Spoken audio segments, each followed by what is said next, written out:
నవరాత్రి సమయంలో మాంసాహారం మద్యం ఎందుకు ముట్టుకోరో తెలుసా? నవరాత్రులు హిందువులకు చాలా ముఖ్యమైన సమయం. ఎంతో నిష్టగా ఉంటూ పూజలు చేస్తుంటారు. అవును, అమ్మవారి రూపాలను కొలుస్తూ వేడుకలు చేసుకుంటారు. 9 రోజులు పూజలు చేస్తూ 9 రోజులు ఉపవాసం కూడా ఉంటారు కొందరు. అంతెందుకు, మన ప్రధాని నరేంద్ర మోదీ శాకాహారి అయి కూడా నవరాత్రి రోజుల్లో ఆహారం విషయంలో మరింత నిష్టగా ఉంటారు. ఇవి అమ్మవారి రోజులు. నవరాత్రుల్లో అమ్మవారికి భక్తి శ్రద్ధలతో పూజలు చేస్తుంటారు. ఈ రోజుల్లో తమను తాము ఆధ్యాత్మికంగా శుద్ధి చేసుకోవాలనుకుంటారు భక్తులు. సాత్విక ఆహారం తినడం ద్వారా మనసు శరీరం స్వచ్ఛంగా ఉంటాయని నమ్ముతారు. మాంసాహారాన్ని శారీరకంగా మానసికంగా ఉద్రేకపరిచే ఆహారంగా పరిగణిస్తారు.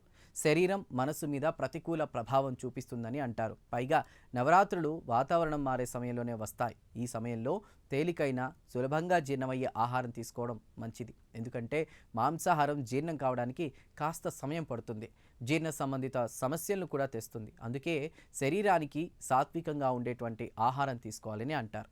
నవరాత్రి రోజుల్లో ఉపవాసాలు ఉంటారు చాలామంది. కేవలం పండ్లు, పాలు, నట్స్ వంటివి చాలా తక్కువ పరిణామంలో తీసుకుంటారు. ఇవి శారీరక మానసిక పవిత్రతకు ఆధ్యాత్మిక చింతనకు దోహదం చేస్తాయని నమ్ముతారు. అయితే ఇవి కొన్నిసార్లు వ్యక్తిగత నమ్మకాలుగా ఆయా ప్రాంతాల్లో ఉన్న సంస్కృతికి సంబంధించిన విషయాలుగా భావిస్తుంటారు. అందుకే చాలామంది మాంసాహారులు అయి కూడా శాకాహారం తీసుకుంటూ నిష్ఠగా ఉంటారు.